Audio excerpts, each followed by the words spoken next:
আরে গেলে কি আসিবে এমন মাহমুদ বন্ধুরে আরে গেলে কি আসিবে এমন মাহমুদ বন্ধুরে এটা অলপ ভৌনি দি গীতটো গোৱা হৈছে নহয় কথাখিনি এটা এটা ভৌনি গেলে কি অলপ কপনি এটা আছে মাজতে আরে গেলে কি আসিবে এমন মাহমুদ বন্ধুরে আরে গেলে হস্তি গলায় ধরি হস্তি নরা হস্তি সরা হস্তি গলায় ধরি ওরে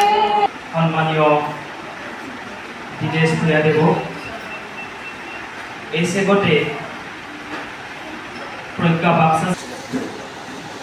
লগে লগে শ্ৰীকৃষ্ণ গীতাৰ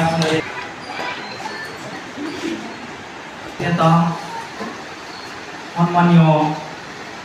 পুতুল দাসদেৱ ছাৰক তেখেতকো আমাৰ প্ৰজ্ঞা বাক্সা জিলাৰ তৰফৰ পৰা এখন গামোচাৰে আৰু শ্ৰীকৃষ্ণ গীতাৰে আজি ওরে সত্য করিয়া তুমি মন ধরে এ গৌতম নারী আসিবে দিয়া শিবে হিন্দুর মাহমুদ বন্ধুরে আরে গেলে কি আসিবে হিন্দুর মাহমুদ বন্ধুরে আও না বন্ধুরে আরে গেলে কি আসিবে হিন্দুর মাহমুদ বন্ধুরে আরে গেলে কি আসিবে হিন্দুর মাহমুদ বন্ধুরে আরে গেলে কি আসিবে হস্তি গলায় ধরি ওরে সত্য করিয়া ওরে মাহমুদ বলবান এ দেশে আসিবে এমন মাহমুদ বন্ধুরে আরে গেলে মাহমুদ বন্ধুরে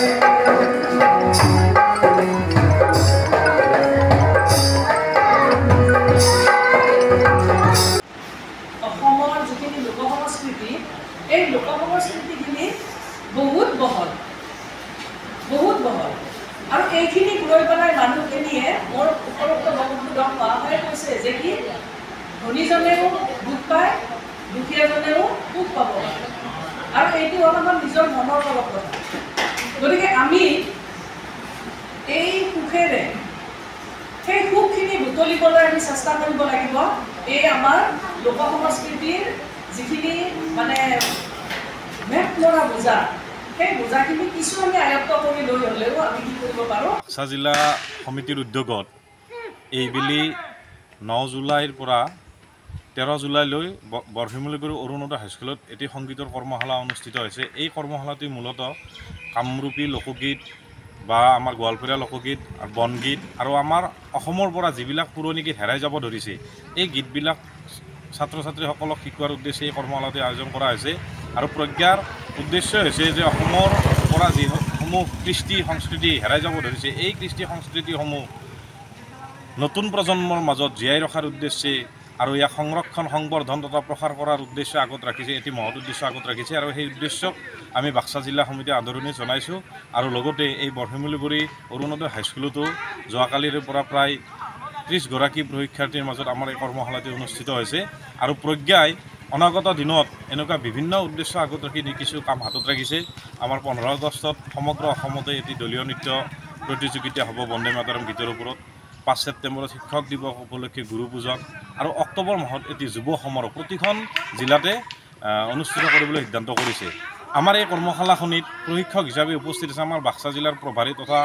এগৰাকী আকাশবাণী গুৱাহাটী কেন্দ্ৰৰ তেওঁ স্বীকৃতিপ্ৰাপ্ত শিল্পী সন্মানীয় শৰৎ ৰাগ আমাৰ নলবাৰীৰ লোকগীতৰ লগত সৰুৰে পৰা জড়িত এগৰাকী সুকণ্ঠী গায়িকা সন্মানীয়া হিৰণময় কলিতা আৰু আকাশবাণী গুৱাহাটীৰ বৰগীত আৰু লোকগীতৰ স্বীকৃতিপ্ৰাপ্ত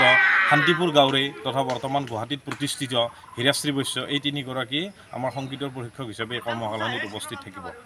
সঁহাৰি কেনেকুৱা পাইছে? সঁহাৰি আমাৰ নতুন ঠাই, আমি যিমানখিনি সঁহাৰি আশা কৰিছিলোঁ হয়তো সিমানখিনি পোৱা নাই, কিন্তু তথাপিতো যিখিনি ছাত্ৰ ছাত্ৰী হৈছে এইখিনিৰে আমি অনাগত দিনত হয়তো এনেকুৱা ধৰণৰ অনুষ্ঠানত আমি ৰাইজৰ অকুণ্ঠ সঁহাৰি পাম বুলি আমি আশা ৰাখিছোঁ।